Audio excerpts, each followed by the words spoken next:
इच्छा होती है। आत्मेंद्रिय प्रति तारे बड़े काम है, विष्णु इंद्रिय प्रति इच्छा धरे प्रेम नाम। जहाँ पर भगवान की इंद्रिय को प्रसन्न करने का प्रयास करते तो वो प्रेम होता है, और अपनी इंद्रिय को प्रसन्न करने का प्रयास करते तो वो होता है काम। इनसे intense desire to fulfil our senses, या जो काम जो लस्ट भी होता है। तो ये इससे ऊपर होना है। ओके, फिर कहते हैं द्वंद्वेर विमुक्त सुख दुख संगेर। इन जो द्वंद्व होते हैं, ड्युअलिटीज ऑफ लाइफ, जैसे हानि लाभ, यश अपयश, स्तुति निंदा, ये सब सर्दी गर्मी, इन सब से ऊपर हो जाना।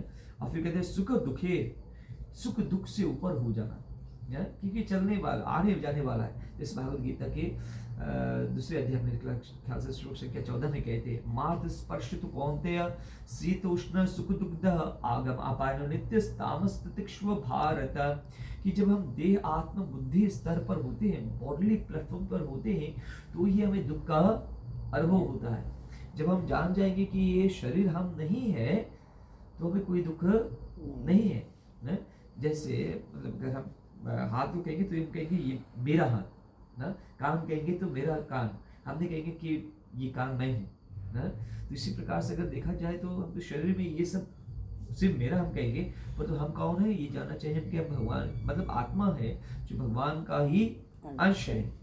तो हम इसके अंदर रहते हैं। जैसे बताते हैं भागवत गीता के दूसरे अध्याय में कहते हैं धेनोऽस्मिन् यथा देहे, ये शरीर में रहने वाला। कभी मतलब ये जो पंचभौतिक शरीर जो होता है को त्याग देते हैं जब जीव, तो लोग कहते हैं कि छोड़ के चल दे से, बॉडी वहीं पर रखा होता है, शरीर वहीं पर होता है, और लोग कहते हैं कि छोड़कर चल दे से।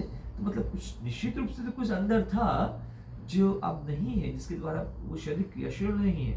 तो इस तत्व को समझना है। और तो अभी जब मतलब अपने आप को शरीर मानोगे तो दुख होगा ना। कोई आपके शरीर के विषय में कुछ कहेगा कि आप बहुत ही काले हैं, और आप मान लो कि मैं ही वो हूँ, मैं बहुत काला हूँ, तो आपको दुख अनुभव होगा। और आप जानो कि नहीं, मैं तो अपने आप को नहीं देखा हूँ, तो कोई कैसे मुझको देख सकता है भगवान को छोड़कर ना। कि आत्मा बहुत ही सूक्ष्म है। बाहर का जो अग्र भाग होता है, टिप ऑफ द हेड जो होता है, उसको 10,000 पीसेस में डिवाइड किया जाए, उसमें से एक भाग लिया जाए, 1/10,000 पीस, 1/10,000 जो बाहर का अग्र टिप ऑफ द हेड होता है, कैसे हम देखेंगे अपने आप को, इतना सूक्ष्म होता है, तो कौन हमको दे सकता है। तो दिनों इसमें रहता है, हम इस शरीर में रह रहे। अभी पैर कटा है, तो क्या हमारा पैर कटा है? नहीं, इस शरीर का। और हम ये शरीर नहीं है, पृथ्वी जल अग्नि आकाश वायु से बना हुआ शरीर है।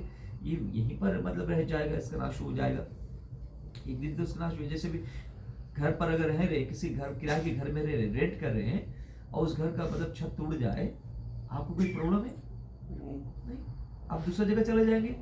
ये नष्ट हो तो मैं दूसरा चला जाऊंगा। इसी प्रकार से एक शरीर नाश हुआ, अभी इनका शरीर नाश हुआ, वो दूसरा शरीर में चले जाएंगे। तो अभी किसी प्रकार का शोक नहीं होना चाहिए। जाते कहते हैं भगवत गीता में कहते हैं, जाते से ध्रुवम मृत्यु ध्रुवम जन्म मृत्यु तस्मात् अपरिहर्ते नात्वाम सोचितो अर्हसि। जिसका मृत्यु हुआ है उसका पुनर्जन्म भी निश्चित है, इसीलिए तुम्हें किसी प्रकार का शोक नहीं करना चाहिए। एक शरीर से आत्मा दूसरे शरीर में जाता है, जिस प्रकार से हम पुराने कपड़े को त्याग कर नए कपड़े धारण कर लेते, उसी प्रकार से एक आत्मा एक व्यर्थ के शरीर को त्याग कर नवीन शरीर को धारण कर लेता है। पुराना कपड़ा अगर उठाएंगे कोई रविश में फेंक दे से, अभी मतलब